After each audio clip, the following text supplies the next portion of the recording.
What's up, guys? Kohei here. It's come to my attention that there are a lot of people out there who either just don't know or sometimes don't even care about what ADHD is. And this can be very frustrating and difficult, especially when it's a family member. So today I have put together a PowerPoint presentation that I'm going to be going over with some footage of my Minecraft gameplay in the background. Now, this presentation is ADHD, how it works. ADHD was not very well known in the past, but now ADHD is better understood and is on a bit more of a spectrum.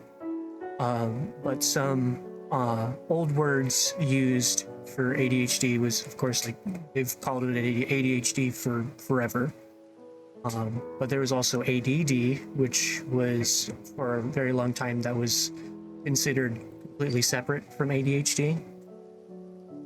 And sometimes people would be diagnosed with both. Nowadays, ADHD has some new terms for it to help define it better. ADHD is now categorized as three main types. You have attentive type, inattentive type, and hybrid, which,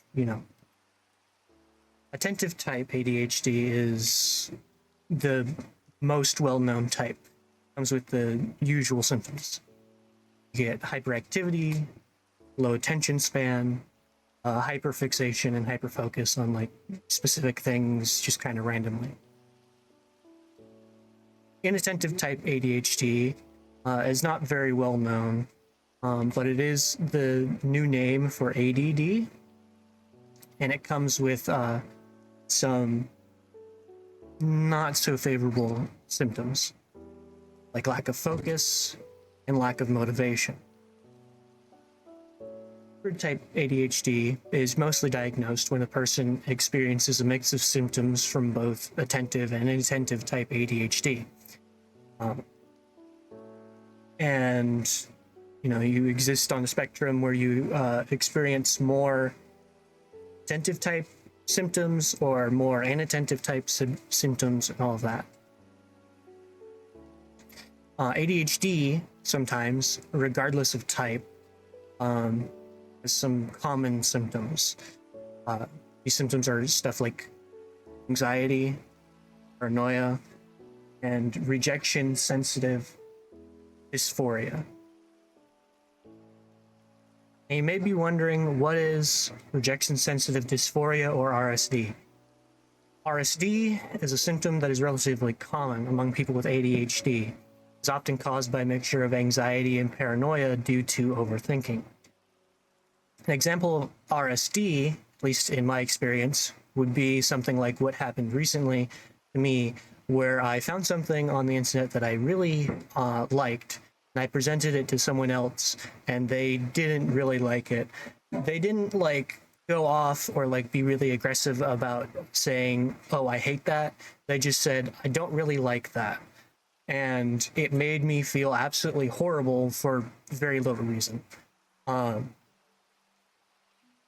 So it's like when you present it to someone and they show no interest or express something like being busy. By overthinking, you might attribute that rejection to a dislike of you as a person or something similar. RSD can also magnify feelings of sadness that come with rejection in general. Now, what causes ADHD? ADHD and its different types can be caused by different things. Attentive type, for the most part, is caused by an overactivity of the brain. So you're thinking a lot, or you're thinking about a lot of different things all at once, which is what can lead to the anxiety and paranoia and stuff from ADHD, because you are thinking very quickly, which makes it very, very easy to overthink. Inattentive type, for the most part, is caused by the brain not producing enough dopamine and other reward chemicals that usually motivate a neurotypical person to do literally anything.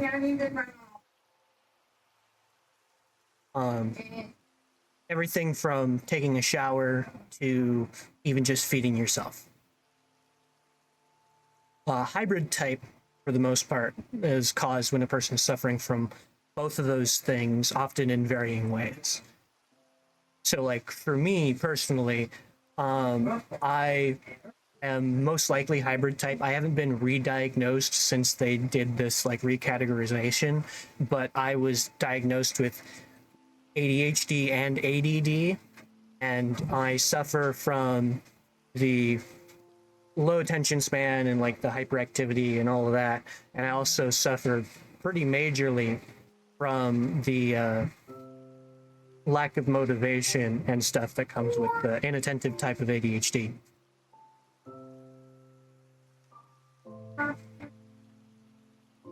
Now, why is ADHD a big deal? ADHD is a big deal because people who have it are often left to suffer undiagnosed or just written off by other people because they lack understanding of the disorder, which can not only lead to struggles and unnecessary trauma, but also depression, loneliness, and in the worst case scenarios, suicide. It can often be easy for a person with undiagnosed ADHD to associate their symptoms with their own failings as a person, rather than an illness that is, for the most part, beyond their control. This is why compassion and patience is important when dealing with someone who has ADHD. Why don't you just get therapy? A common misconception with ADHD and just other mental disorders in general is that they are a problem that can be fixed with therapy. While therapy can help with stuff like learning healthy coping mechanisms and like coping methods, therapy cannot fix ADHD. What about medications? You know, there are all these medications out there made for ADHD. Medications for ADHD can often help with some or most of the symptoms, but medicine affects everyone differently. But for the most part, one medication may help with focusing on a larger or longer tasks, and others may help with focusing on smaller, more mundane tasks. But always, every medication for ADHD comes with some form of side effect. It's very, very uncommon for someone who's on an ADHD medication to not have one of the many laundry lists of side effects that come with it. One might cause drowsiness because it's a prescription narcotic. Another might cause depression, and another might amplify your emotions to an uncomfortable degree, like with amphetamines and stuff. For people with ADHD, it comes down to picking your poison, pretty much, and which side effects you can deal with.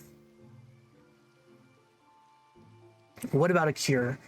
Well, every mental illness, every mental disorder, there is no cure for it. It's just something that you have to live with. So there is no cure, and there may never be in our lifetime. It's a fundamental development issue with the brain. It cannot be fixed with current science. And here's a message for family members. If you are the parent of or are related to, or even just the friend of someone with ADHD, the best thing you can do for them is offer them support, compassion, and help them stay on task and focus.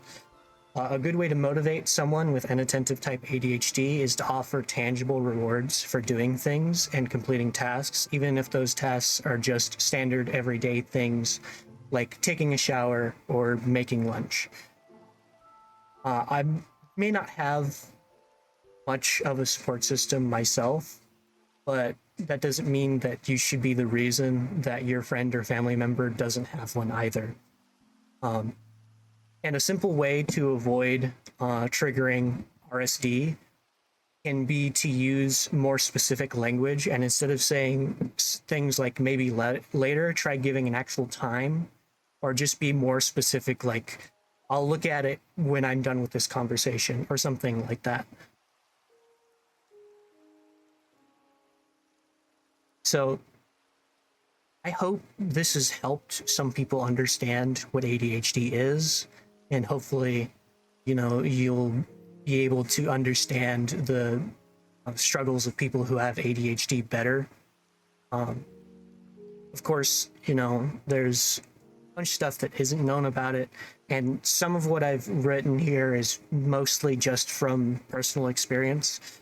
And some of this information that I've given, actually a lot of it is just stuff that I have learned about by trying to understand it myself, so that hopefully I could get like a better hold on my mental situation.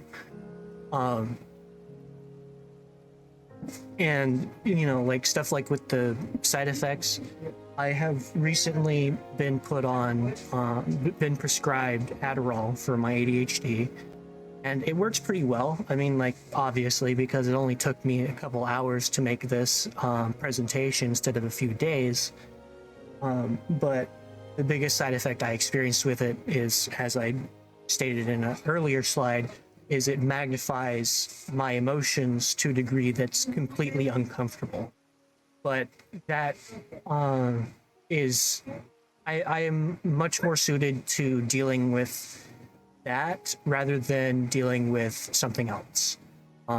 Like the one I was on before it was, I think it was Strattera, and it was working great, but then we increased the dosage and I started having a symptom of depression. And since I have the heavy complications with inattentive type, I don't have motivation normally, and the medication is supposed to help with that. But if you're depressed, you also don't have motivation, so the medicine just completely stopped working because of the side effect. So like it's often that it's just a very complicated situation trying to get medicated for ADHD. And sometimes it can take a long time because a lot of like the mental health centers around only have like one, maybe two specialists for ADHD who can actually prescribe the medications, and they're usually booked out like months at a time because there's a bunch of people that they have to see, or like they have other things that they're doing in their own time. So sometimes, especially if you're not getting like really horrible symptoms of ADHD, people will often go unmedicated. And that's perfectly fine because there are plenty of coping mechanisms and methods to be used to help you function day to day with the symptoms of ADHD. But coping mechanisms like medications aren't always going to work for everyone. And I know that there's some stuff that I could do myself, but I just don't have the time to go through the motions of, learning how to do it to not need medication. But since I don't have the time, I, of course, am medicated. You don't have to be medicated if you have ADHD. But another good thing you can do is offer them help in like getting to a doctor, or like helping them like research where they need to go to get medicated, because it's not very easy most of the time, especially with a lot of these mental health centers. Some of them will have insane rules that don't make any sense. Like there's two here. One wanted me to go right when they open their doors at 8 a.m. just to make an appointment, and the other hardly has their stuff together. They can't do things in an orderly way. But it's the best option I have right now, just due to where I live. I hope this has helped people understand this, and if you suffer from ADHD or like any of these symptoms that I've listed speak to you, maybe talk to a family member or your primary care doctor about getting diagnosed for ADHD. And if you know you have ADHD, please share this with a friend or a family member who maybe doesn't understand it, but they might want to try to understand it. I personally am going to be sending this to some of my family who doesn't seem to understand what ADHD is. And if they still don't care, at that point, I've tried everything I can to explain it to them. I've even made this video now. And that's all I can do. So I curse for the third time. I hope this helps. And I'll see you guys in my next video. Bye.